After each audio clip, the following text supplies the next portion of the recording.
Dear Papa Dudut, may mga alaala na gusto mo na sanang kumawala pa. Pero hindi mo magawa dahil nakasunod ito sa iyo at parang tinatalo pa ang anino mo.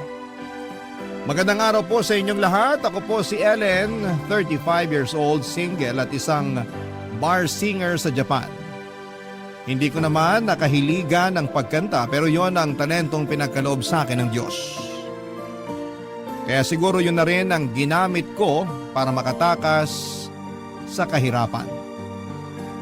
Hindi kasi ako nakapagtapos ng pag-aaral. Pangarap ko pa namang maging isang teacher pero hinarang ang pangarap kong yon ng kahirapan.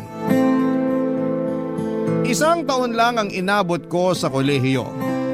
Isang taon lang pinatikim sa akin ang pangarap kong maging isang guro.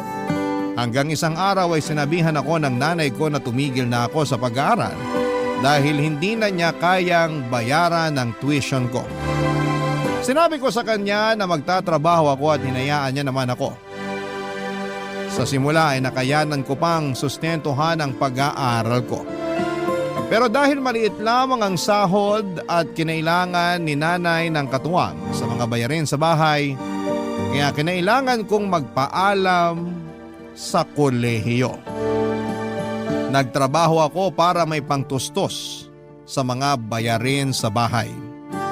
Wala na rin kasi akong tatay at wala rin kapatid na pwedeng makatulong sa akin sa mga gastusin.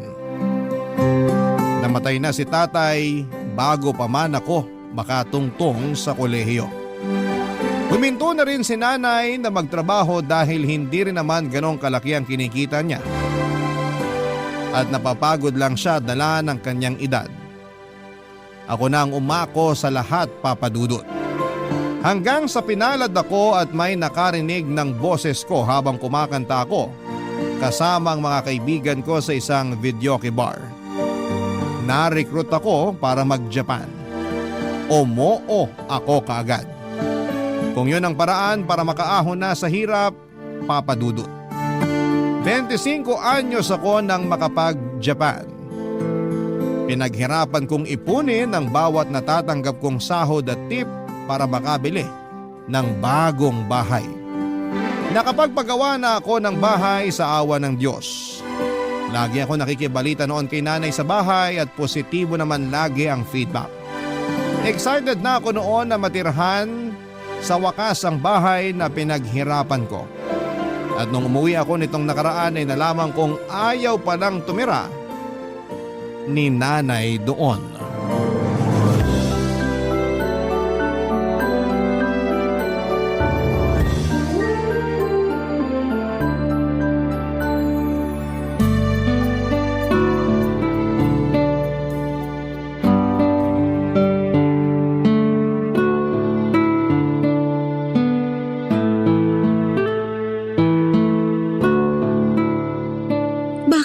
Nakasimangot ka riyan. Nagtataka lang po, Nay. Nagtataka saan? Ilang taon nang nagawa yung bagong bahay natin. Pero hindi ko maintindihan kung bakit hindi pa rin kayo lumipat dun habang nasa Japan ako.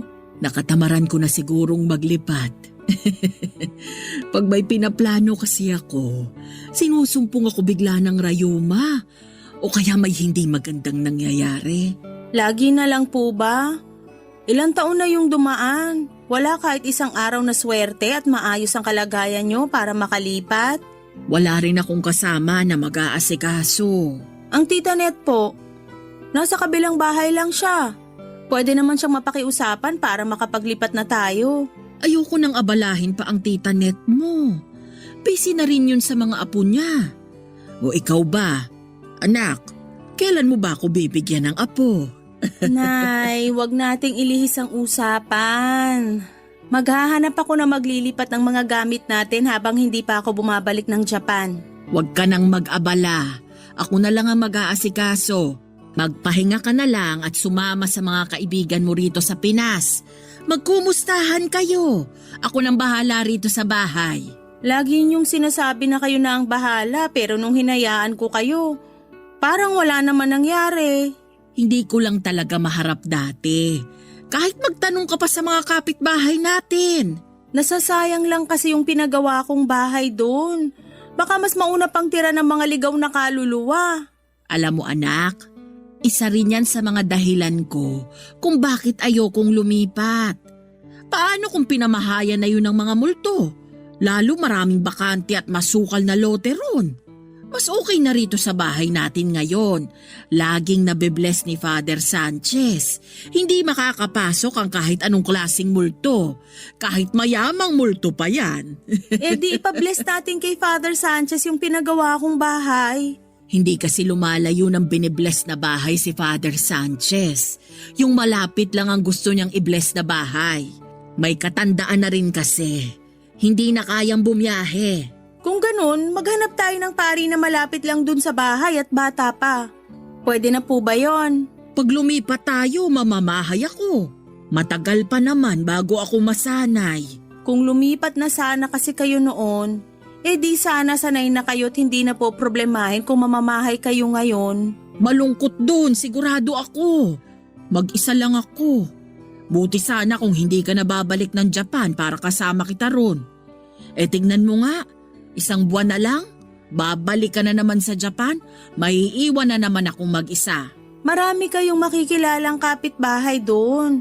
At saka pwede kong pakiusapan lagi si Tita Net na dalawin kayo. Ako na magbabayad lagi ng pamasahe at pagkain niya. Para may kasama lang po kayo habang nasa Japan ako. Sabi ko nga, wag mo nang abalahin pa ang Tita Net mo. Nagbibigay lang po ako ng mga pwedeng solusyon para matapos na yung mga rason nyo kung bakit ayaw nyo pa rin lumipat dun sa bagong bahay natin. Ang dami kasing dapat isaalang-alang. Hindi basta-basta ang paglilipat. Kaya nga nagmamadali akong makauwi dito sa Pilipinas para matulungan na kayo sa pag-aasikaso sa paglilipat. Hindi na ako masaya na hindi pa rin kayo lumilipat. Ilang taon ko na kayong pinagbigyan, Nay. Ako naman ang pagbigyan nyo ngayon. Nasasayang lang yung upa dito sa bahay. Yung upa na ginagamit ko galing sa pensyon ko at hindi galing sa padala mo. Lahat ng pinapadala mo napupunta lang sa pagkain ko at ibang pangangailangan. Yung karamihan, nasa bangko, hindi ko ginagalaw. Kaya nga sayang naman na napupunta lang sa upa yung pensyon nyo. Sana pinangbibili nyo na lang ng mga gusto nyong gamit o panlibre kay Tita Net kapag sinasamahan niya kayo. Ang daming pwedeng gawin sa pensyon nyo, Nay. Wag na sana upa rito sa bahay kasi may sarili na tayong bahay. Naintindihan nyo po ba? Ako naman ata ang hindi mo maintindihan. Sabihin nyo sa akin, Nay, kung paano ko kayo iintindihin. Kasi hindi ko talaga maintindihan kung bakit mas pinipili nyo pa rin manirahan dito sa lumang inuupahan natin. Puro nasira, mainit na at masikip. Ang laki ng bahay na pinagawa ko para sa inyo. Hindi mo talaga ako maintindihan.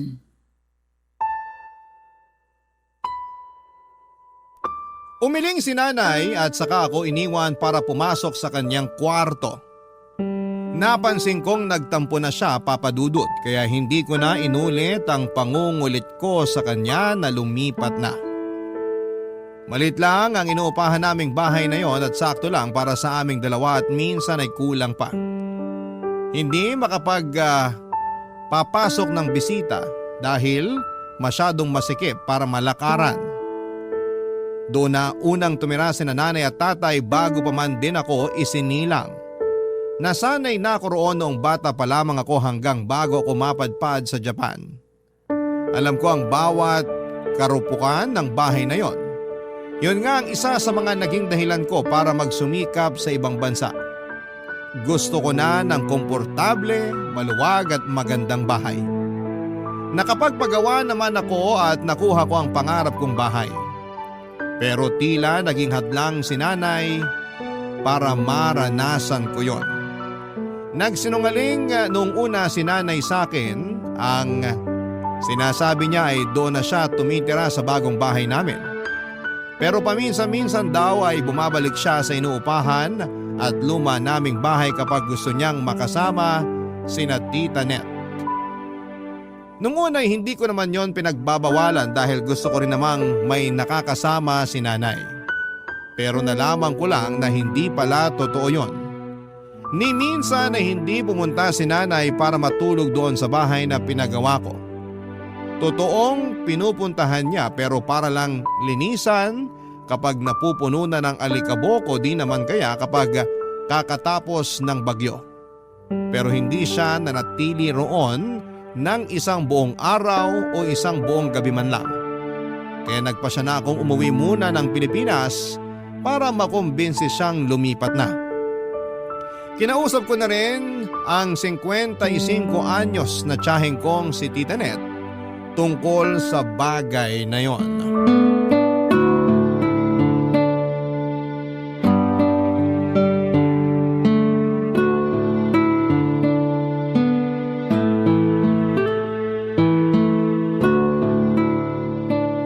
Nako, ilang taong ko na pinagsasabihan ng nanay mo na lumipat na doon sa bahay na pinagawa mo. Aba, kaswerte na nga niya at maraming naghahangad ng sariling bahay. Pero siya naman tong tumatanggi ron. Hindi niyo po ba siya makumbinse para makalipat na bago ako bumalik ng Japan? Nako, ang problema riyan, kahit makumbinsi mo siyang lumipat doon, baka bumalik siya ulit sa dati niyong bahay kapag nakaalis ka na ng Pinas. Kilala ko ang nanay mo, alam kong gagawin niya yon. Kilala ko rin po ang nanay ko at tama kayo. Gagawin nga niya yon. Ilang taon din niya akong pinaniwala noon na doon siya nakatira sa pinagawa kong bahay. Kung hindi ko pa kayo kinausap, hindi ko pa malalaman. Ayoko nga sanang sabihin sa'yo dahil ayoko namang makialam sa buhay niyo mag-inay. Pero dapat na rin matauhan ang bahay niyo. Di naman sa dinadalangin, pero paano kung may masasamang loob at pag nakawan yon? Lalo't walang nagbabantay. Madali lang matiktikan, ha? Isa nga rin yan sa kinatatakutan ko. Sinabi ko na yan kay nanay. Anong sabi niya? Mas lalo raw niyang ayaw lumipat dahil baka pag nanakawan daw yung bahay naming yon, baka pati siya mapano. Ang nanay mo talaga, laging may dahilan para hindi tumira sa bahay na yun. Nagtataka na rin kasi ko. Maganda yung pinagawa kong bahay. Malawak at safe para sa katulad niyang may edad na. May hardin din para may mapagkakaabalahan siya. Lalo na't lagi niya nirereklamo na hindi siya natutuwa sa mga depaso na halaman namin. Gusto raw niya malawak na hardin. Yun naman yung binigay ko. Pero ayaw pa rin niyang tumira doon. Kung di pa yun maasikaso, baka pati ahas at daga maligaw na rin doon. Paano ko pa makukumbinsi si nanay, Tita Net? Hindi ko na rin alam, sa totoo lang. Napagod na nga rin akong kausapin siya tungkol dyan. Minsan, nagalit pa siya sa akin ha, dahil mas marunong pa raw ako kaysa sa kanya. Iba na talaga kapag nagkakaedad Sa tuwing napagsasabihan mo, sumasama agad ang loob. Napansin ko na naman po yun. Nagtampo nga rin si nanay sa akin nung isang araw nung kinausap ko siya tungkol sa paglipat. Lalo na nung tinabla ko na lahat ng mga rason niya kung bakit ayaw niyang lumipat. Naku! Panigurado umusok ang ilong ng nanay mo sa tampo. Ayaw pa naman nun na hindi mo iniintindi ang mga rason niya kahit gaano pa yung kabaluktot. Huwag mo akong isusumbong ha. Kaya nga hindi ko na rin alam ang gagawin. Gusto ko na rin tumira ron lalo na ngayong nagbabakasyon lang ako. Pero hindi ko naman siya magawang kumbinsihin na samahan ako dun sa bagong bahay. Ayaw talaga niya. Sabi pa niya, kung gusto ko raw, ako na lang matulog dun mag-isa. Siyempre ayoko naman. Nakakakonsensya kaya. Habang maayos ang tutulugan at kabuuan ng bahay ko, si nanay naman nagtitiis sa sira-sirang inuupahan naming bahay. Gets niyo naman ako, Tita Net, di ba? Naiintindihan kita, maniwala ka. Pero naiintindihan ko rin ang nanay mo. Paano po? Pag nagkakaedad ang isang tao, mas lalo siyang nagiging sentimental sa mga nakasanayan niya sa paligid niya, lalo ng mga bagay na nagpapaalala sa kanya sa nakaraan. Pakiramdam kasi nila, yun lang ang daan para mabalikan nilang nakaraan. Pakiramdam niya, dun sila mas masaya. Pero mas masaya naman yung ngayon. Lalo't nakakaangat na kami sa buhay, hindi kagaya ng dati. Totoong mas nakakaangat na kayo kaysa noon, pero kung papapiliin ng nanay mo, malamang mas pipiliin niyang nakaraan kung kailan buhay pang tatay mo at kasama ka pa niya lagi at inaalagaan sa lumang inuupahan niyo. Natahimik ako sa huling mga sinabi ni Tita Net. Nakonsensya ako bigla. Paano kung totoo na mas masaya si nanay sa nakaraan dahil buo kaming pamilya at nakakasama pa niya ako lagi? Hindi ko naisip yon.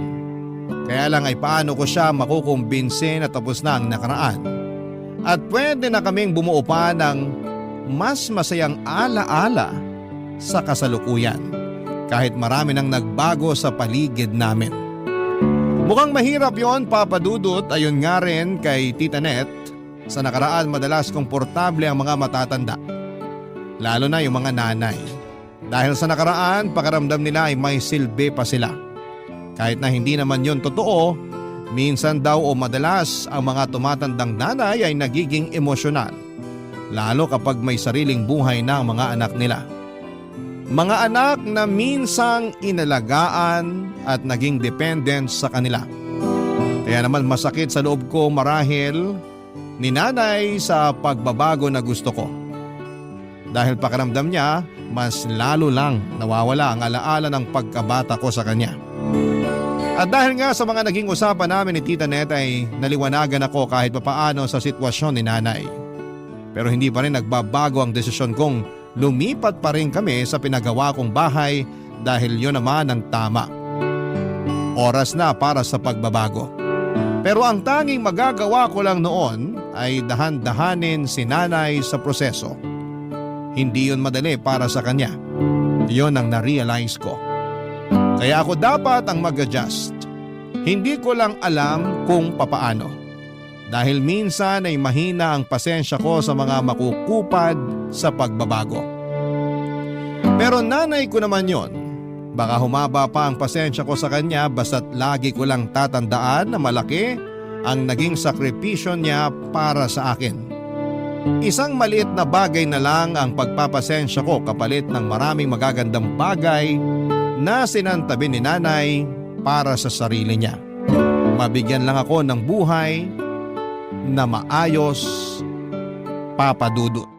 Barangay Love Stories. Barangay Love Stories.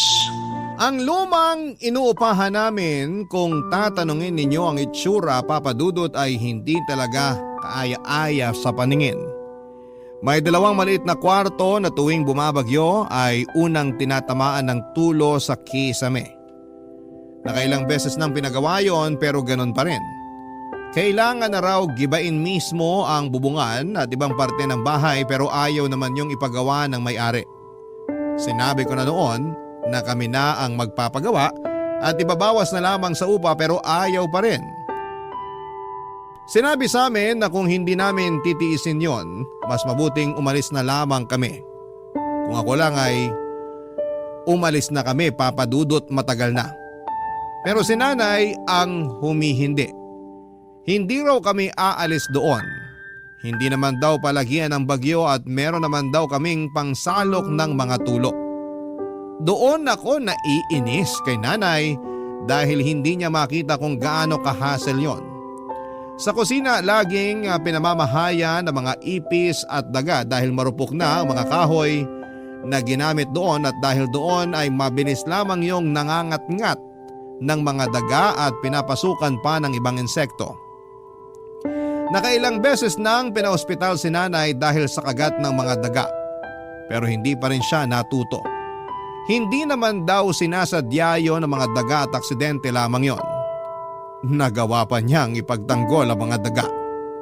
Sinikap na lang niyang tapalan yon lagi ng mga tarpaulin na iniipon niya tuwing eleksyon. Yon ang pinangtatapal niya sa mga butas at hindi ako natutuwa doon. Tumutulo din sa sala namin lalo na sa pwesto ko nasaan ang saksakan ng TV namin. Laging napupuyat si nanay para bantayan yon. Natiis ko yon noon pero noong nakaluwag-luwag na kami sa buhay, ayoko nang tiisin pa yon. Mas lalong ayokong makita si nanay na tinitiis pa rin yon. Meron naman na kaming pera para makaalis sa nakasanayan naming hirap, handa na ako. Kay nanay na lamang talaga nagkakatalo, Papa Dudut.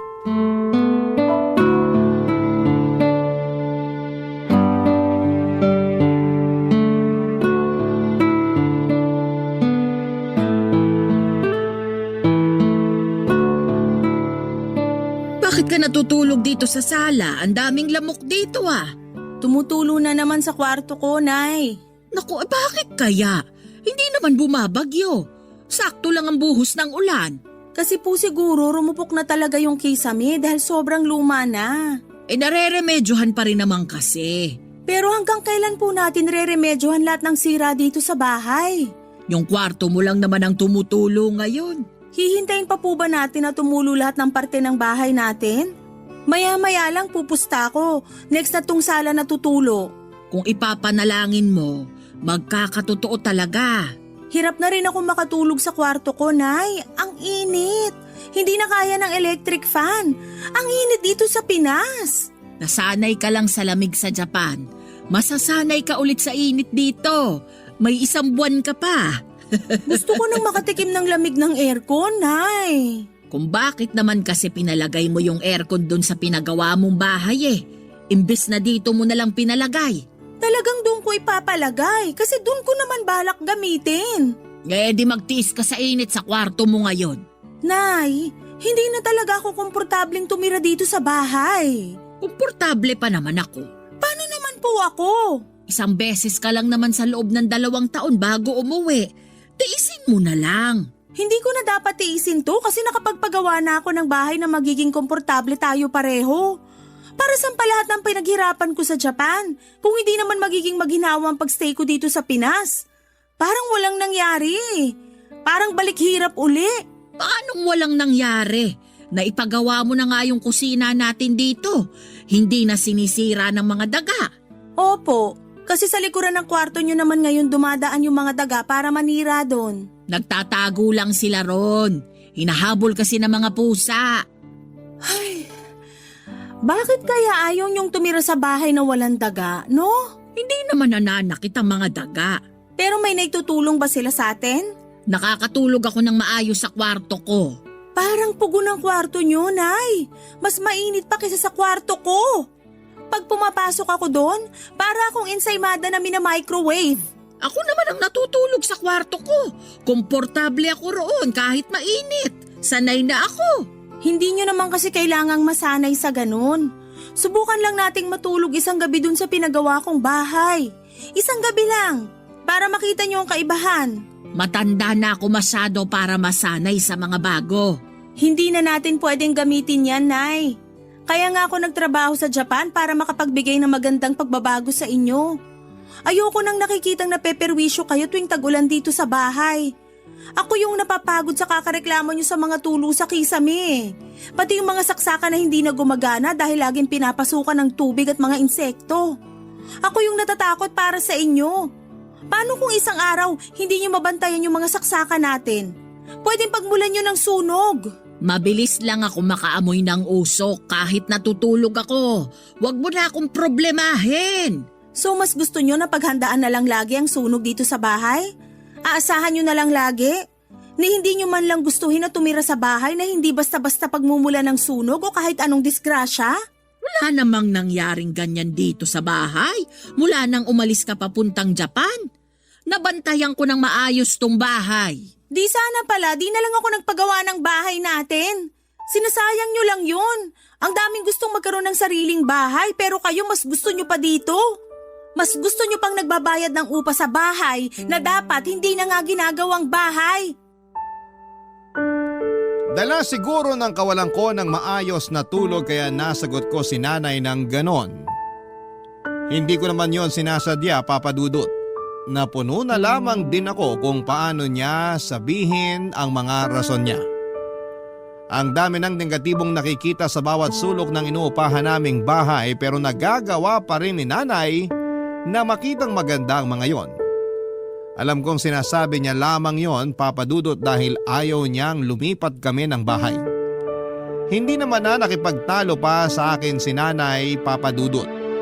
Pinasok na lamang niya ang kwarto ko at doon ay nagbantay ng tulo.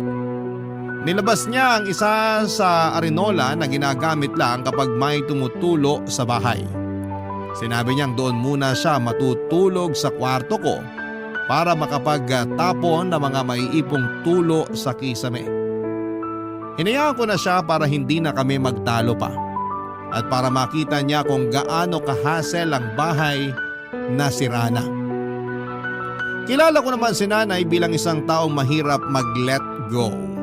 Mula sa mga tao sa buhay niya hanggang sa mga pinakalumang garapon ng mayonnaise. Hindi niya yon tinatapon dahil ang rason niya ay may paggagamitan pa naman daw. Pero lumipas na ang ilang dekada ay hindi pa rin niya alam kung saan niya gagamitin ang ilang karton ng garapon ng mayonnaise na naipon niya. Sinabi kong ipagbili na lamang niya sa mga nangangalakal pero sinabi niyang mas mapapakinabangan niya raw yon. Pero halos bumagsak na ang isang cabinet namin kung saan nakalagay ang mga inipon niyang garapon ng mayonnaise ay hindi pa rin niya yon nagagamit. Sa pagkakatanda ko, Papa Dudut, buhay pa noon si tatay nang itambak ni nanay ang mga garapon na yon sa aming cabinet. Kinabukasan habang nagkakape ako sa kusina, nilapitan ako ni nanay para ipakita ang mga lumang gamit na tinatago niya. Binida niya lahat ng alaalang meron ang bawat gamit na pinapakita niya.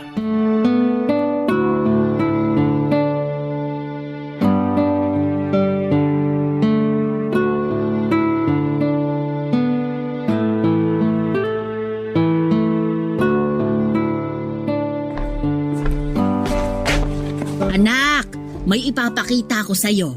Ano po yon? Tignan mo tong karton na bitbit ko. Oy, teka, ilalapag ko lang sa mesa. Wag naman sa mesa, Nay. Ang daming alikabok niyan eh. Sa upuan na lang, please. Mahina po yung ilong ko sa alikabok. O sige, teka. Matutuwa ka rito sa mga ipapakita ko sa'yo. Mga garapon po ba ng mayonnaise yan? Naku, hindi!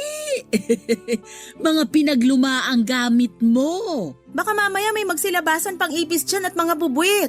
Nay, ayoko pong makita yan. Bakit naman hindi?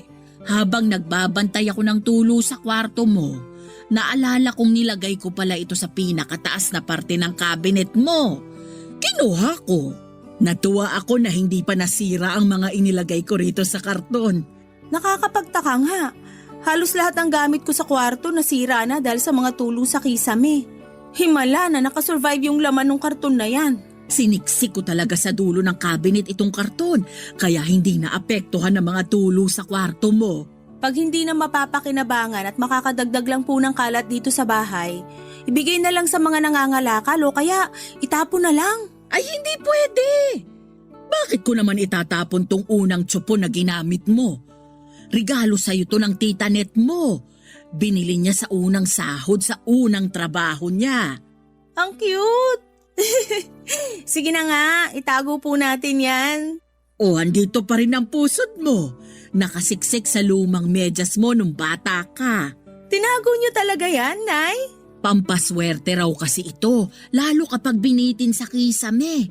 Kaso laging tumutulo sa kisame natin, kaya itinago ko na lang sa medyas mo. Sa kapaalala ito na minsang koneksyon nating mag-ina. Paalala ito na galing ka sa akin.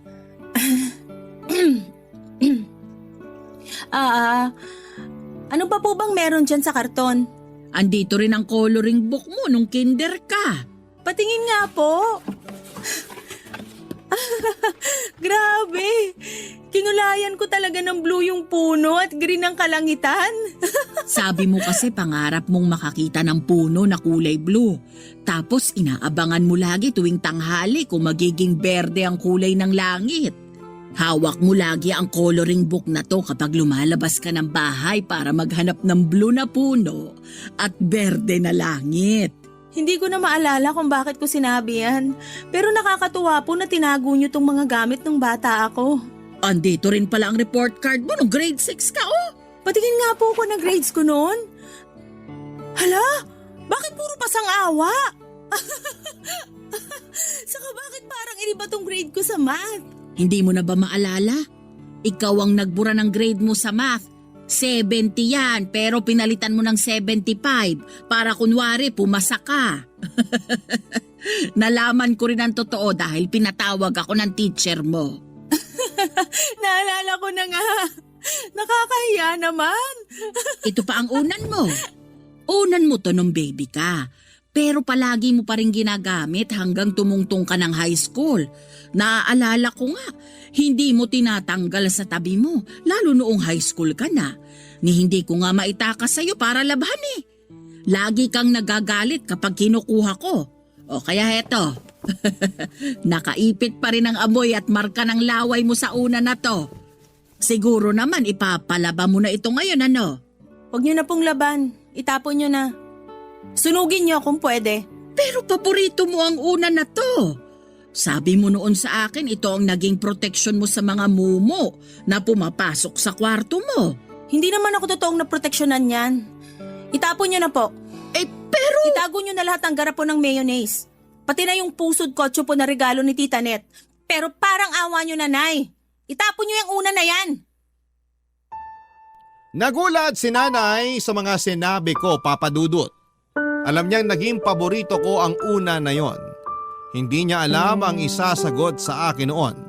Sa halip ay binalik niya lahat ng mga nilabas niyang laman ng karton at saka pumasok sa kanyang kwarto. Hindi na niya muling binalik sa kwarto ko ang karton na yon. Hindi na rin namin muling pinag-usapan yon. Lumipas na lang ang mga araw pero parang hindi naganap ang pagpapakita sa akin ni nanay sa laman ng karton, Papa Dudut. Hindi ko alam kung tinapon na niya o nilabhan man lang ang unan. Wala na rin akong balak na alamin pa. Basta't hindi ko yon nakikita sa paligid ko ay ayos na ako. Sinumpa ko kasi ang una na yon. Lalo na noong nagdalaga na ako. Maraming sekretong nalaman ang una na yon, mga sekretong tinakasan ko hanggang ngayon. Isa sa mga dahilan kung bakit gusto ko nang makaalis kami ni nanay sa inuupahan naming bahay ay dahil marami akong masalimuot na alaala sa bawat sulok ng bahay. Mga alaalang hindi ko nagawang ikwento kahit na kanino. Kahit kay nanay mismo, mga alaalang pilit kong tinatago sa pinakasulok ng puso at isipan ko. Hindi ko yon nakayanang harapin, Papa Dudut. Kaya nga nang pumunta ako ng Japan, inakala kong matatakasan ko na ang mga alaalang yon.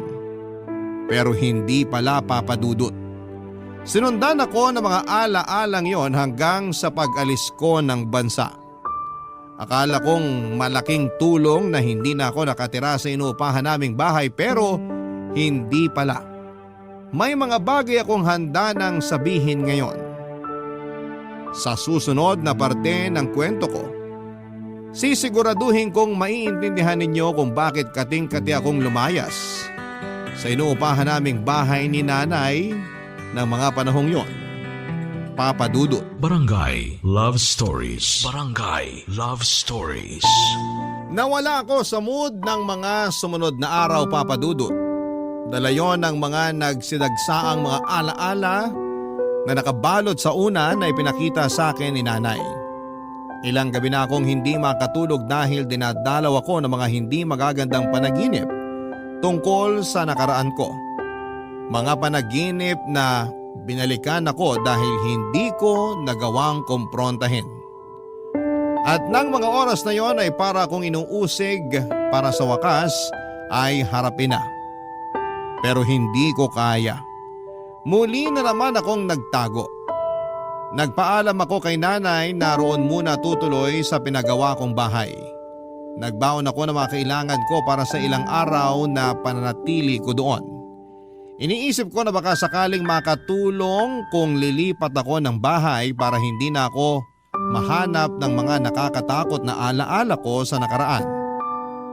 Dahil masyado ng maraming sakit ang dinulot sa akin ng lumang bahay namin. Hindi ko na kayang balikan lahat ng yon. Kaya naman tinungo ko na ang bagong bahay namin at sa unang gabi na natulog ako sa pinagawa kong bahay ay naging maayos yon.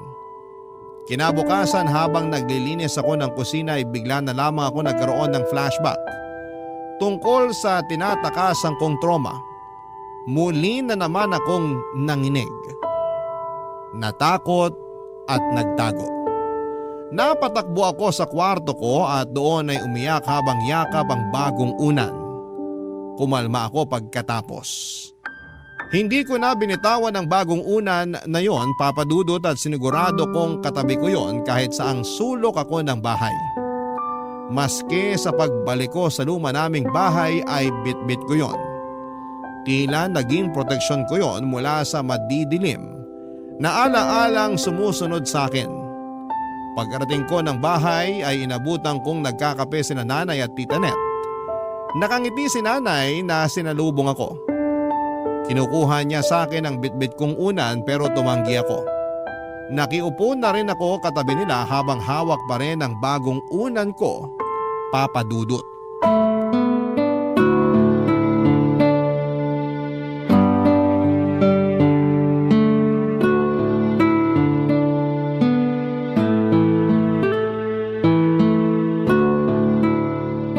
Ayaw mo talagang bitawan muna ang unan mo, anak. Baka matapunan ang kape mo. Ang hirap pa namang magpatuyo ng unan ngayon. Oo nga, Ellen. Ayoko. Mabuti pa. Ilagay mo na lang muna ang unan na yan dito sa katabi kong upuan. Maingat naman ako sa iniinom ko. Hindi ko yan matatapunan. Mas komportable kung hawak at yakap tong unan na to. Hayaan nyo na ako. Salamat. Oh, sige. Napaaga ata ang uwi mo.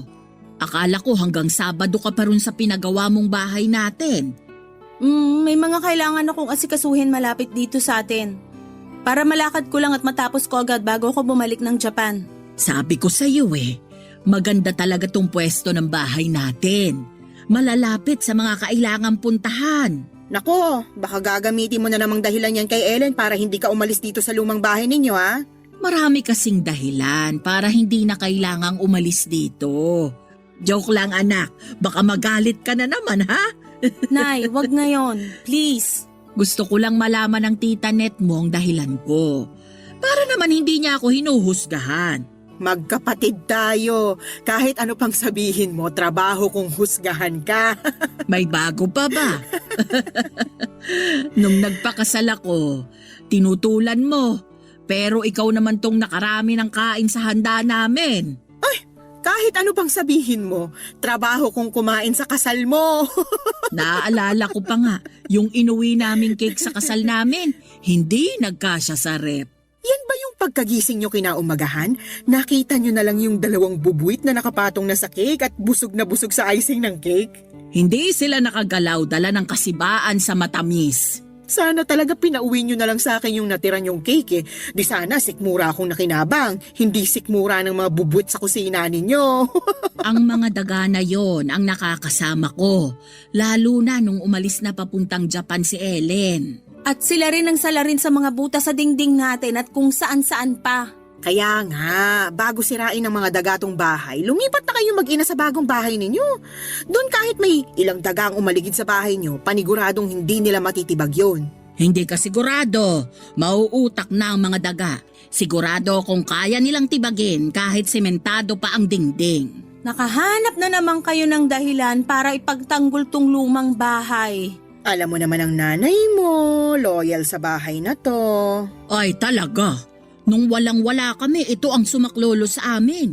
Napag-aral ko hanggang first year college si Ellen dahil mura lang ang upa namin dito.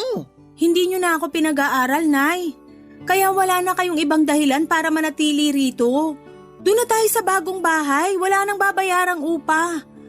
Kung gusto nyo pa rin may paglaanan sa pensyon nyo, kayo na magbayad ng kuryente at tubig. Basta makalipat lang tayo. Oo nga naman, tama talaga tong anak mo eh. Hindi na practical na tumira dito. Baka 2 taon na lang, mapulbos na lang to ng mga daga. Ang daming naghahangad ng sariling bahay na maayos, bakit tumatanggi ka pa? Trabaho mo rin bang pakialaman ng mga desisyon ko? Namula ang pisngi ni Tita Net sa mataray na pagkakasagot ni nanay sa kanya. Hindi na nga nito tinapos ang kape niya, Papa Dudut.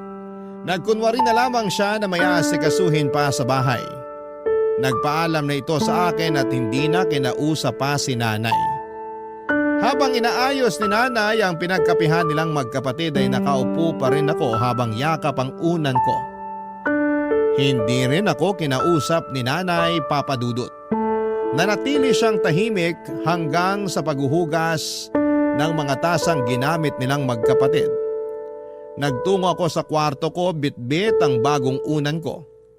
Hindi ko may paliwanag ang nararamdaman ko noon at halos 2 linggo na lamang ay babalik na akong muli sa Japan. Pero wala pa ring progress pagdating sa pagkumbinsi ko kay nanay na lumipat na kami. Nakahanda na roon sa bahay namin ang mga bagong gamit. Kompleto na lahat ng mga appliance. Mga appliance na matagal na niyang hinihiling kay tatay noong nabubuhay pa ito. Binigay ko naman pero bakit parang nawala na ang pangarap niyang yon? Nakatulugan ko na ang kakaisip sa kung paano pa makukumbinsi si nanay na lumipat na hanggang sa naklakbay ang isipan ko patungo sa isang nakaraan na pilit kong tinatalikuran. Nanaginip ako. Nasa kwarto raw ako noon natutulog at naririnig ko ang pagtatalo ni nanay at tatay dahil natanggal sa trabaho si tatay. Niyakap ko ang lumang unan ko. Ang unan na nakasilid sa karton na ipinakita sa akin ni nanay. Niyakap ko yon na para bang nakadepende roon ng proteksyon ko. Hanggang sa biglang nagbukas ng dahan-dahan ng kwarto ko. Hindi ako lumingon. Alam ko na kung ano ang iniluwa ng pintuang yon. Napahigpit muli ang yakap ko sa lumang unan, Papa Dudut. Hanggang sa bigla na lang akong nagising at napasigaw. Doon na pumasok si nanay sa kwarto ko. Nanginginig ako noon habang yakap ang bagong unan ko, Papa Dudut.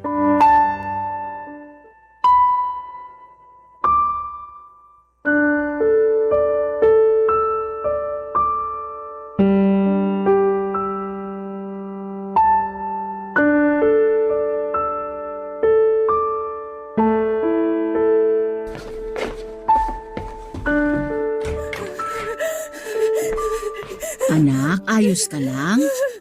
Anong nangyari? Bakit ka sumigaw? Masamang panaginip! Masamang panaginip! Nandito na ang nanay. Panaginip lang yon. Walang mangyayaring masama. Hindi yun totoo. Pero totoo yung panaginip ko, Nay! Totoo! Kaya iyon panaginip. Gawa-gawa ng isipan nating laging pagod. Huwag mong paniwalaan yun. Halika sa labas. Uminom ka ng malamig na tubig para kumalma ka. Halika na. Totoong panaginip ko!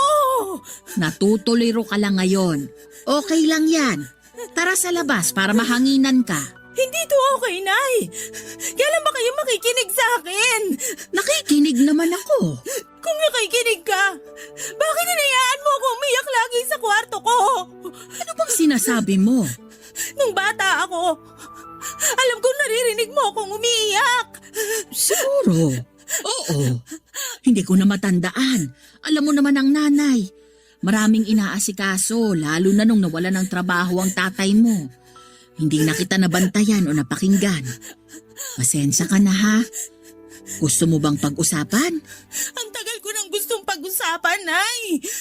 Pero lagi niyo lang ako hinahayaang magkulong sa kwarto. Gusto kong bumawi sa iyo ngayon. Kung ano man yung pagkukulang ko. Kausapin mo ko. Ibibigay ko lahat ng kailangan mo. Gusto ko nang umalis dito. Parang awa niyo na, umalis na tayo rito. Anak, wag muna kaya nating pag-usapan yan. Ito ang kailangan ko, Nay.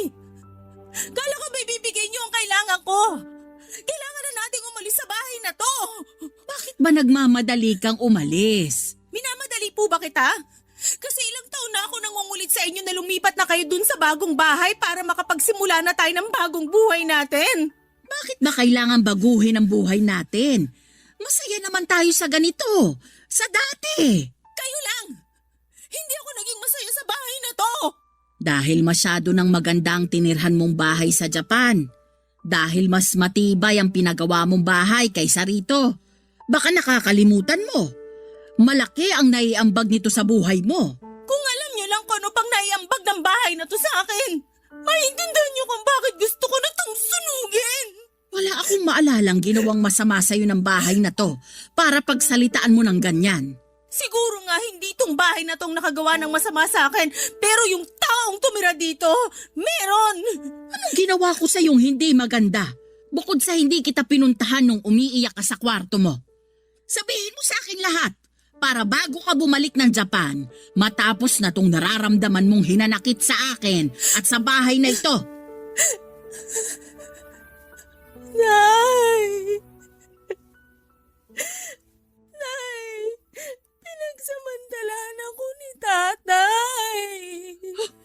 Ano?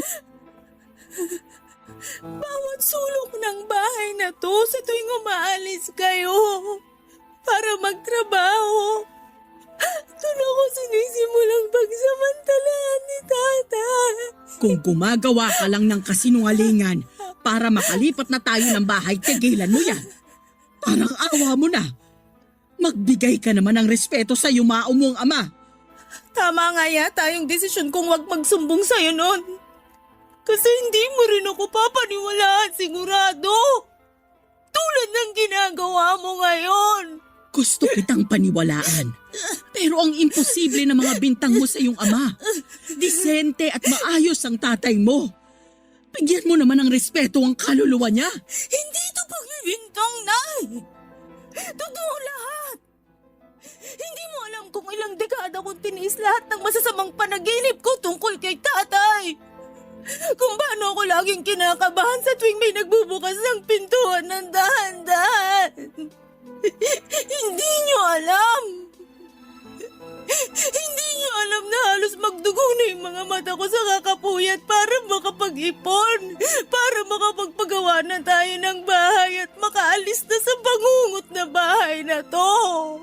Hindi niyo alam. Kasi parang wala na ba kayong pakialam? Anak! Sa kusina. Doon niya ako unang pinagsamantalahan. Hinawakan niya yung hita at balakang ko, tapos pinilit niya yung sarili niya sa akin. Tinakot niya ako. Papatayin daw tayo ni tatay kapag nagsumbong ako, kapag hindi ako pumayag. Kaya wala akong nagawa. Wala naman ako kasama kasi lagi kang wala. Pumayag ako. Sa mesa sa sala yung sumunod. Sa banyo rin nung minsan nagluluto kayo sa kusina.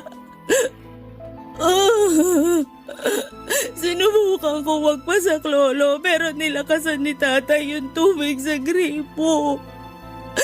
At madalas sa kwarto na to. Tuwing madaling araw. Tuwing tulog kayo. Diyos ko! Diyos ko! At ang paborito kong una na kinamumuhian ko ngayon.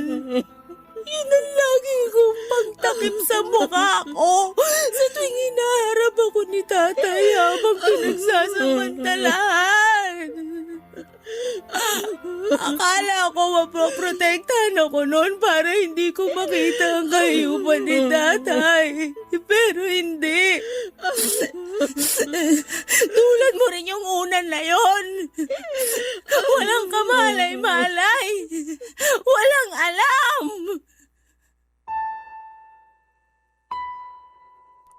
May mga ala-ala na gusto mo na lang sanang kumawala pero hindi mo magawa dahil nakasunod ito sa iyo at parang tinatalo pa ang anino mo. Niyakap ko ng mahigpit ang bagong unan ko at hinayaan kong tumulo doon ang mga luha kong matagal nang pinipigilan. Hindi malaman ni nanay ang gagawin noon at palakad-lakad siya habang kagat ang kanyang mga daliri. Alam kong ikinabigla niya ang mga revelasyon ko, Papa Dudut, hanggang sa bigla na lamang siyang lumabas ng bahay. Nilabas lahat ng mga bag namin at siniksik doon ang mga damit ko, Papa Dudut. Nagtaka ako. Nang mapuno niya ang dalawang malaking bag ng mga damit ko ay sa kanya ako niyakap at sinabing aalis kami sa bahay na yon. Tinulungan ko siyang mag-impake ng mga damit niya. Iniwan namin ang mga lumang kagamitan namin, kabilang na ang lumang unan ko. Oras na para makapagsimula ng bago. Yun ang sinabi ni nanay. Si nanay na sa una ay natakot sa pagbabago pero kinaya niya para sa kapakanan ko. Alam ko naging mabigat para kay nanay ang mga inamin ko, lalo't alam kong minahal niya ng totoo si tatay hanggang sa huling hininga nito. Pero minsan matatapos na lamang ang pagmamahal na yon kapag nalaman mo ang kadilimang bumabalot sa taong yon. Nakalipat kami kaagad sa pinagawa kong bahay. Sa bagong bahay na yon kami nagsimula, Papa Dudut. Pinasya ko na ring huwag na munang bumalik ng Japan at makasama muna si nanay. Parehas kaming kailangang hilumin ang naging sugat na dala ni tatay sa buhay namin. Magsisimula ulit. Wala na ang anino na mga masasamang nangyari sa lumang bahay dahil sa wakas, nakatakas na kami doon. Nakatakas na kami mula sa mga multo ng nakaraan at matagal kong inasam yon. Sa ngayon, Papa Dudut, ay kapwa kami nagpapaterapi ni nanay dahil sa mga trauma na inabot ko sa aking ama. Kinailangan namin ng mga makakatulong sa aming sitwasyon para hindi na kami dalawin pa ng mga nakakatakot na pangyayaring yun. Kaya sana para sa lahat ng mga inabuso ay magawa ninyo sanang makatakbo palayo sa mga taong gumawa niyan sa inyo at makakapamuhay kayo sa mas maayos na lugar. Kasama ang mga taong mahal kayo at bibigyan kayo ng proteksyon. At ang pangako, hindi na mauulit ang naranasan ninyong kadiliman. Hanggang dito na lamang po ang aking liham, Papa Dudut. Naway nakapaghatid po ito ng aral at ng lakas para sa mga katulad kong may pinagdadaanan. Muli maraming salamat sa pakikinig. Ang inyong kapuso at kabarangay forever, Ellen. Dear Papa Dudut, halos lahat ng relasyon ay nagsisimula sa mga ngiti at tawanan. Lalo na kapag matagal na panahon ang naging pundasyon nito. At mga alaala na binuo ng mga taong nakapaligid sa kanila. Pero hindi lahat ng relasyon ay nauuwi sa panghabang buhay na kasiyahan. At hindi lahat ng paghihiwalay ay may mapait na katapusan. Kumusta po, Papa Dudut? Sana po ay nasa mabuti kayong kalusugan sa oras na matanggap ninyo itong sulat ko. Itago niyo na lamang po ako sa pangalang Kay. 29 years old at nagtatrabaho bilang senior real estate specialist na hindi ko nasasabihin kung saan. Alam ko kasi na magiging pamilyar sa ibang kabarangay natin ang kwentong ibabahagi ko sa tanghaling ito. At gusto ko na ingatan din sana ang pribadong buhay na meron ako sa ngayon. Nasa third year high school ako nang maging boyfriend ko si Dave na noon ay kaklase ko rin. Umabot hanggang college ang relasyon naming dalawa dahil mabait talaga ang boyfriend ko. Bukod sa pagiging mabait, sobrang sweet niya rin at mahilig siya sa mga sorpresa. Isa na nga sa mga ginawa niya na hindi ko makakalimutan ay yung pagkanta niya sa akin. Kasama ng ibang choir member sa labas ng university namin habang may hawak siyang bouquet ng roses sa araw ng mga puso. Maraming estudyante ang nakakita at kinilig dahil sa ginawang pagsorpresa sa akin ni Dave, Papa Dudut.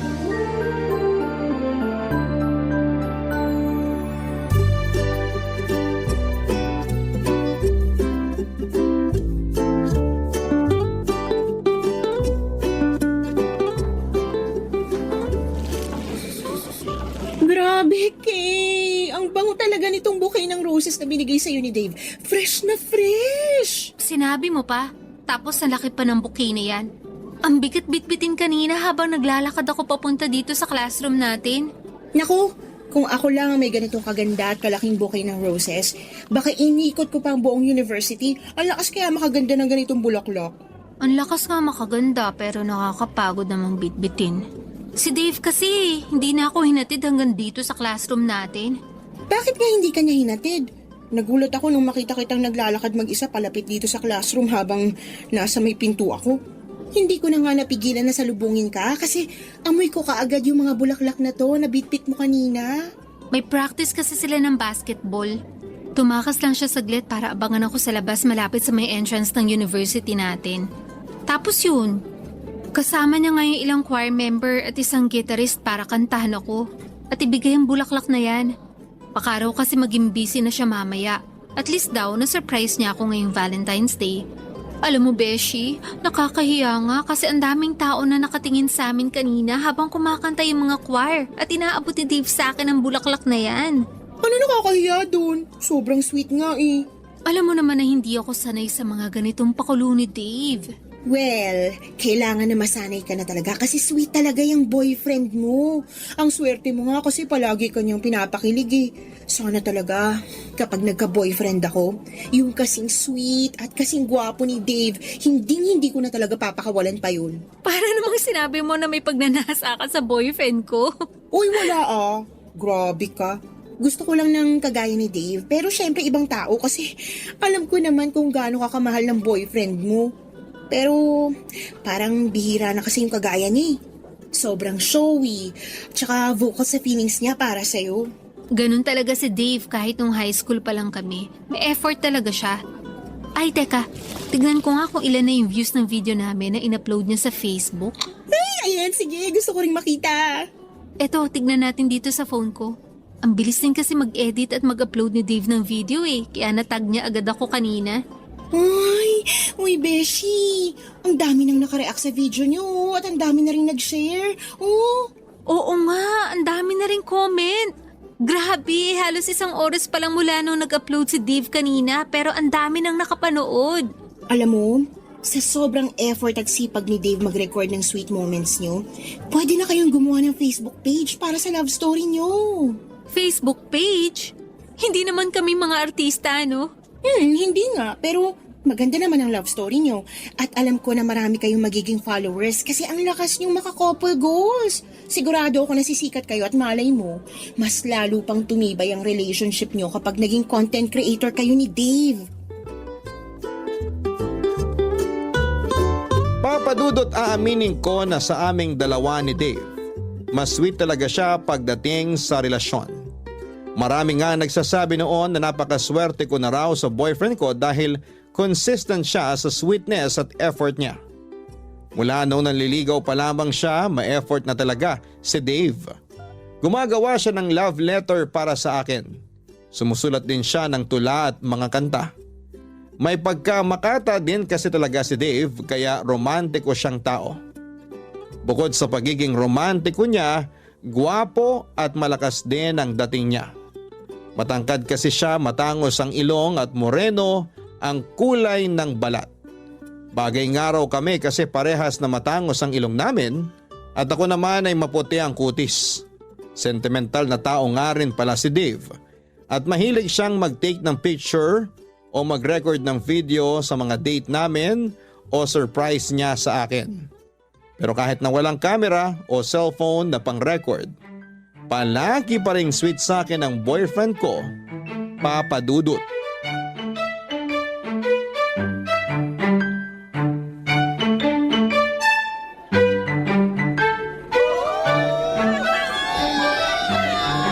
Congratulations, mahal! Congratulations din, mahal! Sa wakas, natapos na rin natin ang college!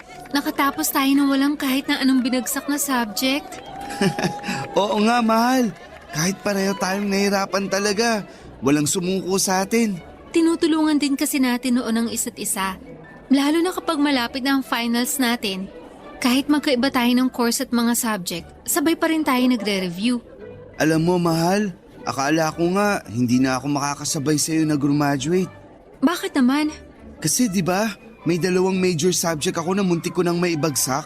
Oo, naaalala ko yun. Masyado kasing nabaling ang focus mo sa basketball eh. Pero nakabawi ka naman, di ba? Nakabawi ako kasi tinulungan mo ako sa pagre-review. Kaya thank you, mahal.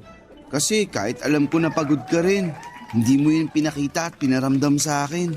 Alam ko rin kasi na kailangan mo ko. Kaya binigay ko lahat ng suporta at pagmamahal ko sa iyo. At dahil dyan, may gusto akong ibigay sa'yo. Ano yun? Eto, Anong laman ng maliit na kahon na yan? Buksan mo para malaman mo. O sige, ito, bubuksan ko na. Mahal, ang ganda naman ng singsing na to. Teka, isusuot ko muna sa daliri mo ang singsing. Ayan, bagay sa daliri mo, mahal. Sana nagustuhan mo ang regalo ko sa'yo. Sobrang nagustuhan ko kasi ang ganda ng design niya. Ang kinang, tsaka bagay na bagay sa daliri ko. Hindi pa yan engagement ring ha. Promise ring pa lang yan. Naaalagaan at mamahalin kita palagi. At ganun din ang gagawin ko, mahal. Nandito lang ako palagi para mahalin at alagaan ka. Thank you para sa singsing na to ha, at sa lahat ng pag-aalaga mo sa akin. Wala yun, mahal. Masaya ako at nagustuhan mo ang regalo ko sa'yo. Saktong-sakto rin pala talaga sa'yo ang singsing na to. Alam mo talagang sukat ng daliri ko ha. Siyempre naman, kasi palagi kong hawak ang kamay mo. Kung pwede nga lang, hindi ko nabitawan para masigurado ko na sa akin ka na talaga forever. Kahit naman hindi mo hawak ang kamay ko, sinisiguro ko sa'yo na sa'yo lang ako, mahal. Forever! Grabe! Napaka-sweet naman talaga ng couple na to. Ayan po guys, naka-live po tayo ngayon at kita nyo naman kung gaano ka-sweet ang dalawang kaibigan ko.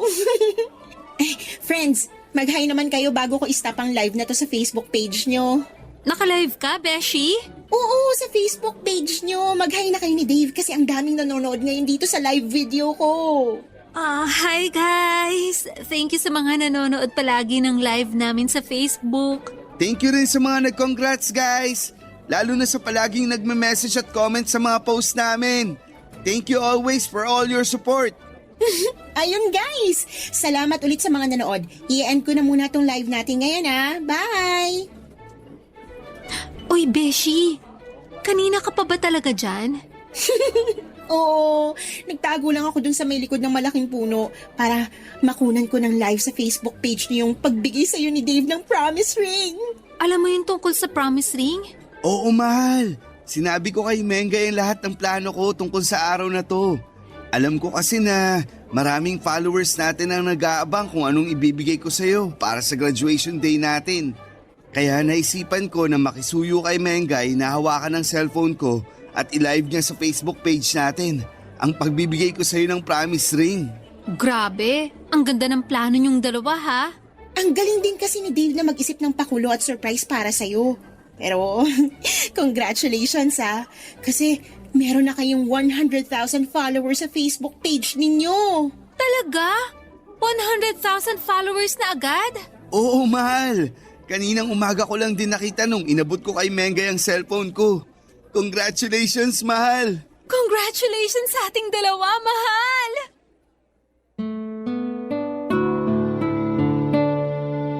Papadudot marami rin kaming sweet moment videos na nagtitrending noon sa social media. Pinakamaraming shared and reacts yung pinakaunang video namin na nagtrending kung saan ay kinantahan ako ni Dave sa labas ng university namin.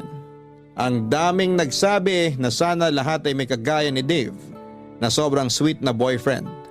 Vocal and showy si Dave mula pa lang noong manligaw siya sa akin.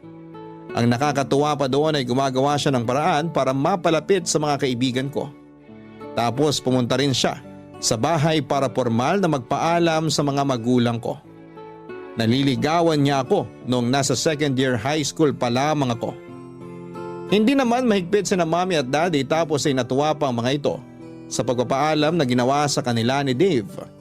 At least daw ay naglakas loob ito na ipaalam sa kanila ang planong panliligaw na gagawin sa akin noon. Tapos madalas din noon na dumadalaw sa bahay namin si Dave para ipakita sa mga magulang ko na seryoso siya sa akin. At hindi na rin ako pinagalitan ni na daddy nang malaman nila na sinagot ko na si Dave noong nasa third year high school ako. Papadudot. Barangay Love Stories. Barangay Love Stories.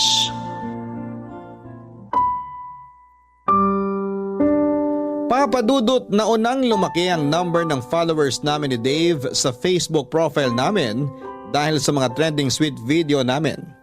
Kaya naisipan namin na gumawa ng Facebook page kung saan kami ay nag-upload ng mga luma at bago naming video. Nakakatuwa kasi hanggang sa page na yon ay tumaas agad ang number ng followers namin ni Dave. Hanggang sa naisipan na nga namin gumawa ng content kagaya ng pagpaprank at pagsusurprise sa isa't isa. Dahil si Dave nga ang mas may effort at mas sweet, siya yung madalas na gumagawa ng content, nagvi-video o nag-surprise sa akin.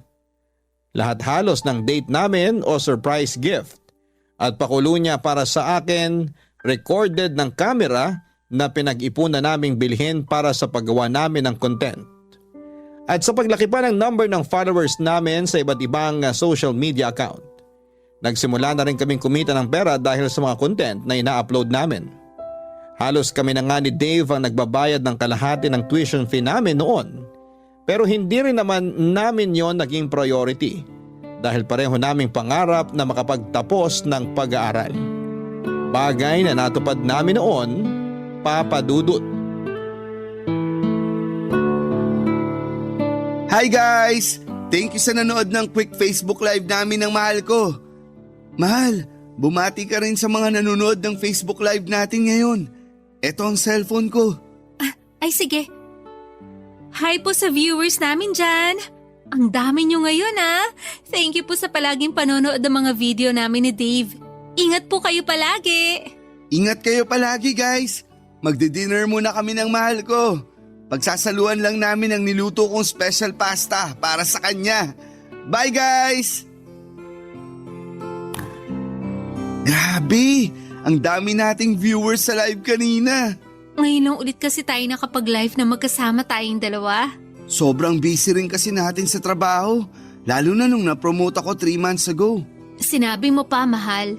Mula nang ma-promote ka, kung saan-saang lugar ka na pinapadala ng company nyo. Kaya hindi na tayo masyadong nakakapag-date talaga. Madalas ka tuloy hanapin sa akin ni na mommy at daddy kasi hindi ka na raw nakakadalaw sa bahay namin.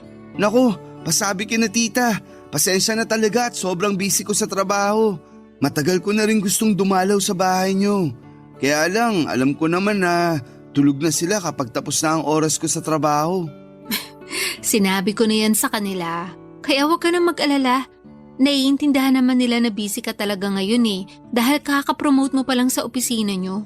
Mabuti nga at nagtagpo na ang oras natin ngayon. Pasensya na pala kung dito lang tayo ngayon nag-dinner sa apartment ko. Ano ka ba? Ayos lang yun, mahal. Alam mo naman na ang mahalaga lang sa akin, magkasama tayo ngayon. Tsaka nag-effort ka pa talaga na magluto para sa akin, oh. Siyempre, kasi maaga ako nakauwi ngayon dito sa apartment. Kaya sinulit ko na rin yung oras. Saka, naisip ko na magandang content din yung pagluluto ko ng pasta para sa dinner natin ngayon. Talagang naisip mo yan, ha?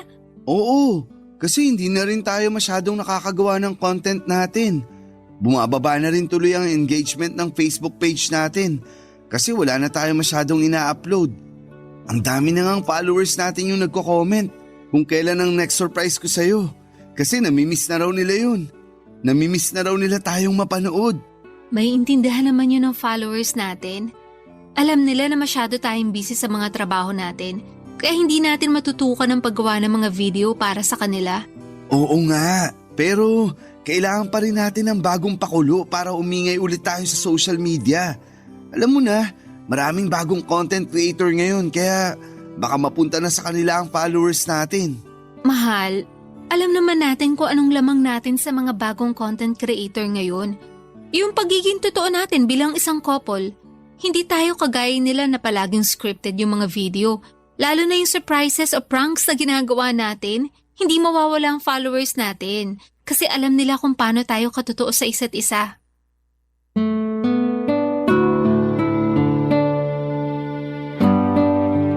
Papadudot, hindi talaga namin pinangarap o plinano ni Dave na maging sikat na content creator. Gusto lang namin na i-share ang love story naming dalawa.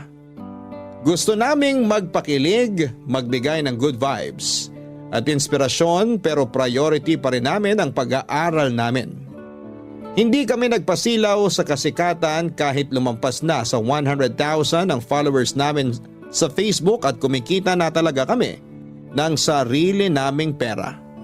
Mas pinili pa rin namin na ibalanse ang oras namin sa pag-aaral at paggawa ng content. Ang nasa isip namin noon ay hindi din naman magtatagal ang kasikatan namin. Hindi panghabang buhay ang pagiging content creator, pero panghabang buhay ang college diploma na makukuha namin. Kagaya ng sinasabi ng mga magulang namin, yon ang pamana nila sa amin na kailanman ay hindi mananakaw ng sino mang tao. Kaya naman pinagsumikapan pa rin naming makatapos ng pag-aaral. At nang makatapos kami ay doon namin nagsimulang makilala ang totoong buhay. Nang pagtatapos sa kolehiyo ang pinakaumpisa ng lahat ng mga totoong hirap at saya sa buhay ng isang tao, Papa Dudut.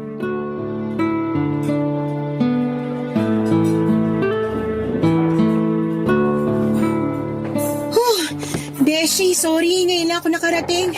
Ang traffic kasi sa dinaanan namin ng taxing sinakyan ko. Okay lang, Beshi. Medyo kakadating ko lang din naman dito sa restaurant. Ay, sakto lang din pala ako. Naka-order ka na ba ng pagkain natin? Oo, naka-order na rin ako kasama yung mga pagkain na chinat mo sa akin kanina. Buti naman, kasi gutom na rin talaga ako. Grabe kasi talaga yung traffic kahit inagahan ko na yung alis sa bahay namin. Friday din kasi ngayon kaya traffic talaga. Ay, wait lang ha. Tumatawag si Dave. Hello, mahal? Mahal! Happy anniversary! Happy anniversary din. Nandito na ako sa restaurant kasama si Mengay.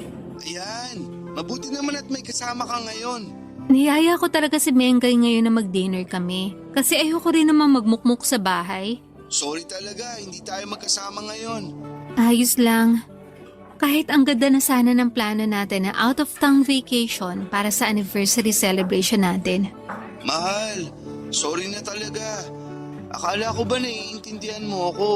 Wala naman akong choice kundi ang intindihin ka, di ba? Kesa naman sa mag-away tayong dalawa. Ayoko rin naman na hindi ka makasama sa espesyal na araw na to. Isa pa, ginagawa ko rin naman to para sa future natin, mahal. Pero huwag kang mag-alala. May naisip na ako na mas magandang plano para sa anniversary natin. Aba, dapat lang na bumawi ka talaga sa akin kasi ang laki na ng atraso mo, mahal. Babawi talaga ako sa'yo saka sa followers natin. Sakto rin yung naisip ko na celebration para sa content na gagawin natin, mahal. Okay, sige. Sige na, mahal. Kailangan ko na rin bumalik sa loob kasi magsistart na ulit ang conference namin. Happy anniversary ulit! I love you! I love you too. Bye. Kaya pala ang lalim ng buntong hininga mo kasi anniversary nyo ngayon ni Dave. Ayun na nga, Beshi. Anniversary namin ngayon pero ikaw ang kasama ko. Sabi mo nga, at least may kasama ka ngayon na magandang date kahit wala ang boyfriend mo. Kasi nga wala naman akong choice. Nakakainis pa kasi parang mas pinaghahandaan pa niya yung content na yan kesa sa anniversary talaga namin. Naiintindihan ko naman siya kasi maraming nag-aabang sa anniversary nyo. Kahit madelay ang celebration nyo, ang mahalaga, makapag-upload siya ng bagong video ng surprise niya sa'yo. Beshi, hindi na surprise yun. Kasi alam ko na may gagawin siyang something para sa anniversary namin. Huwag mo na lang abangan para ma-surprise ka pa rin. Pero, Beshi, curious lang ako. Kumusta naman kayo? Okay naman. Okay naman na okay lang o okay naman na hindi talaga okay? Ewan ko. Yan na nga ba sinasabi ko eh. Kapag ganyan ang mga sagutan mo, medyo nakakakaba na yan.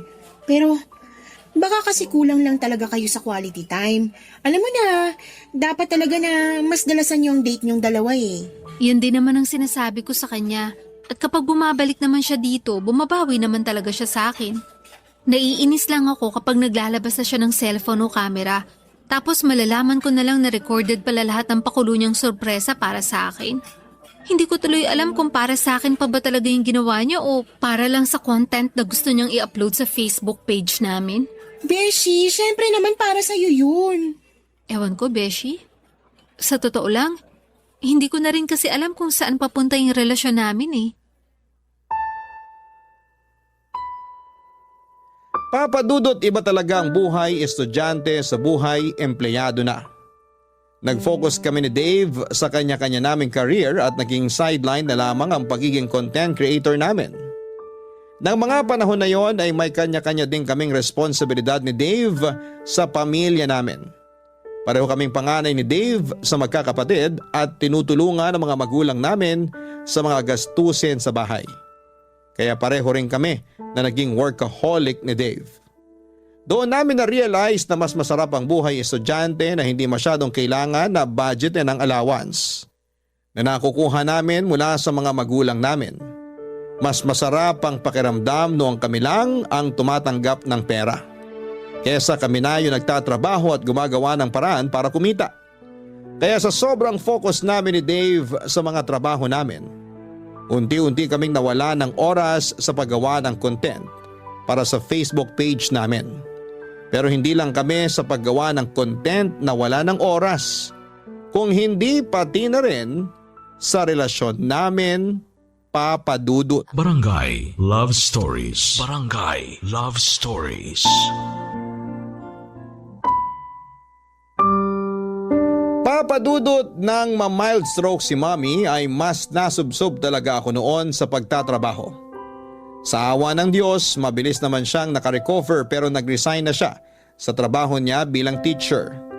Ayaw na rin kasi namin na mapagod pa siya sa pagtatrabaho at baka makasama pa sa kanya yon. Yon ang dahilan kung bakit mas madalas akong mapa-overtime sa opisina. Dahil dalawa na lamang kami ni Daddy na naging provider sa bahay namin. Bilang panganay, kailangan ko na tulungan ang mga magulang ko sa lahat ng responsibilidad sa bahay namin. Naging busy na rin noon si Dave sa pagtatrabaho niya dahil sunod-sunod ang naging promotion niya. Nang dahil doon ay madalas na pinapadala siya sa iba't ibang lugar para sa mga conference na may kinalaman sa trabaho nila. Halos parang naging LDR na rin ang setup namin dahil bihira na sa isang linggo kung magkita kami. Swerte na yung 3 o 4 na beses sa isang buwan. At yun na lang din ang oras namin sa paggawa ng content na ina-upload namin sa Facebook page namin, Papa Dudut.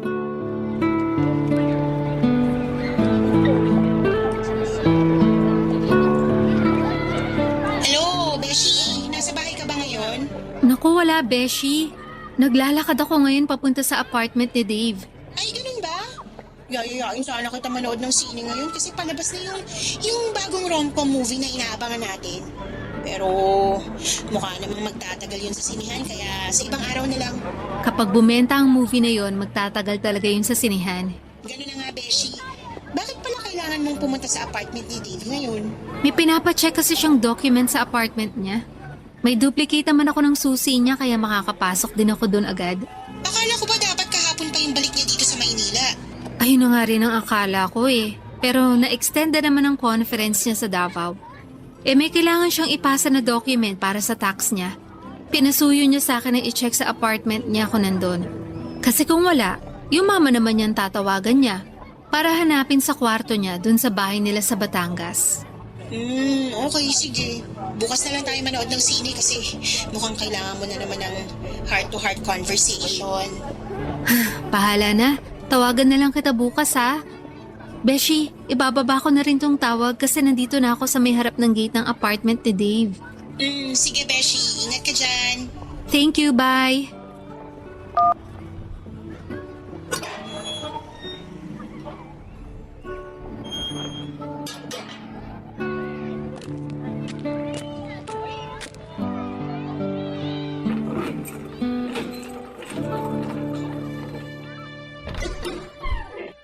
Surprise! Happy anniversary, mahal! Mahal? Akala ko next week ka pa makakauwi. Siyempre, hindi ko sinabi sa'yo na nakauwi na talaga ako kanina pa para ma-surprise kita. Happy anniversary! Happy anniversary din, mahal. Uy, ang ganda ng pagkakasetup mo dito sa sala ng apartment mo, ha? Ang daming balloons tsaka mga bulaklak. Tapos ang dami rin pagkain dito sa mesa. Sabi ko naman sa'yo, di ba? Babawi ako pagbalik ko dito sa Manila. Ikaw lang ba mag-isa nag-ayos nito? Siyempre ako lang mag-isa. ako rin ang nagluto ng mga paborito mong pagkain na nasa lamesa. Yang buttered shrimp, chicken adobo, chop suey, at hindi mawawala ang paborito mong dessert na buko pandan. Grabe, paborito ko talaga lahat ng yan. Pero ibig sabihin, mahal, mula na makauwi ka dito sa apartment, hindi ka pa talaga nagpapahinga? Hindi pa, kasi gusto ko talaga na unahing asikasuhin ang sorpresa ko sa'yo. Nagustuhan mo ba? O syempre naman. Pero ang pinakagusto ko sa lahat, yung nandito ka na at kasama na kita ngayon. Payakap nga sa mahal ko. Namiss kita, mahal. Kung alam mo lang, palagi kitang iniisip, lalo na kapag mag-isa lang ako sa kwarto. Namimiss ko yung mga yakap mo, kwentuhan natin, at lahat sa iyo, mahal. Sobrang namiss talaga kita. Paano ba yan, guys? Miss na daw ako ng mahal ko. So hanggang dito na lang muna ang video recording na to at babawi lang ako sa kanya. Mahal, paalam ka muna sa followers natin. Naka-record pala to sa camera mo. Bye-bye, guys! Thank you sa mga bumati ng happy anniversary sa amin. Thank you, guys! Bye! Ayan, nakastop na ang video recording ng camera ko. May nakatago ka palang camera. Oo, dito ko nilagay sa may maliit na lamesa. Tapos tinakpan ko nitong tela para hindi mo kaagad mapansin. Ang galing mo talaga magtago ng camera. Akala ko yung surprise mo sa akin. Wala na munang camera this time. Alam mo naman na hindi makukumpleto ang surprise ko kung walang camera. Kasi malulungkot ang followers natin. Actually, sa kanila nga galing ang idea ng surprise na to. May nabasa akong mga comment na ganitong surprise daw ang gawin ko para sa'yo. Buti nga hindi mo napansin yun. Kaya sinunod ko ang suggestion nila. Okay. Okay, kain na tayo kasi nagugutom na rin ako, mahal. Mauna ka na, mahal. Hindi mo ako sasabayang kumain? Susunod ka agad ako. Mag-i-edit lang ako ng mabilisan ng video natin para maipost ko na rin mamaya. Hindi pa pwedeng unahin mo na lang munang sabayan akong kumain? Mabilis lang na pag-i-edit to, mahal. Sigurado kasi ako na maraming nag-aabang ng anniversary video natin. Kaya i-edit ko na para ma-post ko na rin kaagad. Matutuwa na naman ang followers natin at tataas na naman ang engagement natin. Kaya uunahin ko na muna to, mahal. Papadudot, minsan naisip ko na parang nagiging scripted na lamang ang relasyon naming dalawa ni Dave. Yung mga sorpresa o pagiging sweet niya sa akin ay parang ginagawa na lamang niya para sa content namin. Pakiramdam ko ay hindi na siya sincere sa effort na ipinapakita niya sa akin. Minsan na lamang kasi kaming magkita at magkasama. Tapos kailangan pa na recorded yon sa camera niya. Wala namang problema sa akin kung nire-record niya ang mga ganong moment namin dahil sa sentimental siyang tao. Pero yung point na alam kong ginagawa niya lang yon para sa content na gusto niyang i-upload sa page namin, doon ako medyo naiilang. Lalo na nga kapag nalalaman ko na yung mga surprise na ginagawa sa akin ni Dave ay galing sa suggestion ng ilang followers namin na nagko-comment sa post namin. Hindi pala yon galing sa orihinal na ideya ni Dave. Pakiramdam ko tuloy noon ay parang hindi na kami yung dating Dave at Kane na magkarelasyon. Parang nagiging ibang tao na kami dahil sa pagiging content creator namin. Parang naging puppet na lamang kami na naging sunod-sunuran sa mga request ng fans namin, Papa Dudut.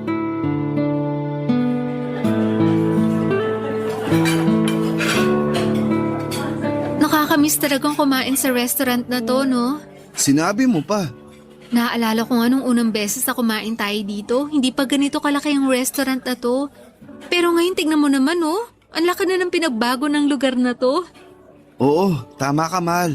Ang babaitin kasi ng mga staff dito, tsaka ng manager. Kaya hindi nakakapagtaka na tumagal at lumaki ang restaurant na to. Alam mo, feeling ko nga, mas lalaki pa to sa mga susunod na taon. Feeling ko rin. Ano pa pinagkakaabalahan mo dyan at hindi maalis ang tingin mo sa cellphone na hawak mo? May pinapanood lang ako na videos ng mga couple na content creator. O tapos? Tapos kumukuha ako ng idea para sa susunod na content na pwede nating gawin. Alam mo na, para lalong kiligin ang followers natin. Kailangan din kasi nating bumawi sa kanila dahil ang tagal nila palaging naghihintay ng mga video content natin. Kaya yung next na gagawin natin, kailangan Kailangan na maging masaya sila kahit hindi na masaya para sa ating dalawa yung ginagawa natin? Anong ibig mong sabihin? Alam mo ang ibig kong sabihin, Dave. Teka, hindi ko maintindihan, Mal. Bakit parang ang seryoso mo naman bigla dyan? May problema ba? Matagal na tayo may problema. Problema na hindi natin hinaharap. Minsan ba hindi mo natatanong sa sarili mo kung may direksyon pa ang relasyon nating dalawa? Kasi ako, Dave, yun ang palaging tanong ko sa sarili ko. Masaya naman tayo, di ba? Masaya tayo na may napapasaya tayo na ibang tao nang dahil sa relasyon natin. Pero hindi pwede na palagi na lang na maging masaya tayo nang dahil sa ibang tao. Hindi mo ba naiintindihan yun? Kay, parte na rin ang relasyon natin ng followers natin. Ganun ang buhay ng mga content creator. Obligasyon natin na pasayahin sila. Tayong dalawa magkarelasyon dito. At kahit kailan hindi natin sila naging obligasyon. Kasi sa totoo lang, wala naman silang ambag sa relasyon natin. Kaya hindi natin dapat paikutin sa kanila ang mga buhay natin. Akala ko ba gusto mo yung ginagawa natin? Dati oo. Kasi akala ko makakatulong sila para mas lalong tumatag ang relasyon natin. Pero hindi pala. Kasi lalo lang nilang pinagugulo yung mga buhay natin. Ayaw mo na bang ituloy ang pagiging content creator natin? Kaya mo bang ipagpatuloy ang relationship na to nang walang kahit anong kamerang nakatutok sa atin? Kasi Dave, sasabihin ko na sa iyo ang totoo. Napakiramdam ko, nagiging puppet na lang tayo ng sinasabi mong followers na kailangan nating pasayahin. Nagiging scripted na lang yung buhay at relasyon nating dalawa. Gusto ko lang naman na pasalamatan sila. Kaya minsan, pinagbibigyan ko sila sa mga request na surprise para sa'yo. Kay, pareho naman nating ginusto to, di ba? Ang maging content creator at makapagbigay ng saya sa kanila. Ang gusto ko lang, maka-inspire at makapagpasaya tayo ng ibang tao. Pero hindi yung binabase natin sa kanila yung buhay natin. Dave, taputin mo nga ako. Mahal mo pa rin ba talaga ako o gusto mo lang ituloy itong relasyon na to nang dahil sa followers natin? Okay, sige. At least ngayon, alam ko na ang sagot kahit hindi ka sumagot. Kay! Kay, sandali! Kay!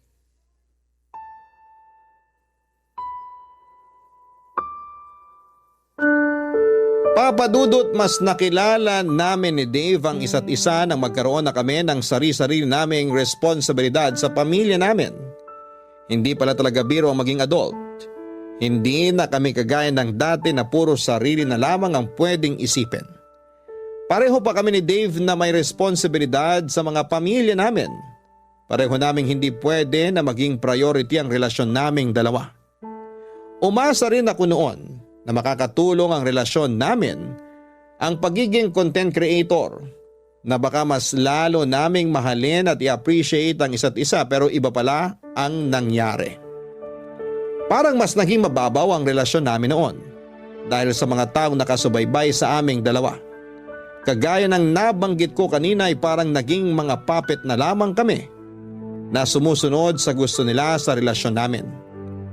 Aaminin ko na may mga videos kami noon na naging scripted na lamang din para lang mag-trending kami at hindi mawala sa spotlight. Mga fake pranks o scripted na surprises, date at kilig moment. Madalas na pinipeke na lamang namin ang saya na ipinapakita namin sa mga tao. Ginagawa namin yon para maging masaya ang followers namin. Ginagawa namin yon kahit na hindi na kami totoong masaya. Nang maramdaman ko na may problema na talaga sa relasyon namin, inisip ko na baka maayos pa namin yun ni Dave. Kasi syempre hindi rin naman biro yung ilang taon na nag-invest kami sa relasyon namin. Pero may mga problema at relasyon talaga na hindi na kayang ayusin. May pagmamahal na kapag nawala na, hindi na kayang ibalik pa. At yon ang nangyari sa amin ni Dave, Papa Dudut. Nagpapanggap na lamang kami na masaya para maging masaya ang followers namin. Pagpapanggap na hindi na namin kayang patagalin pa.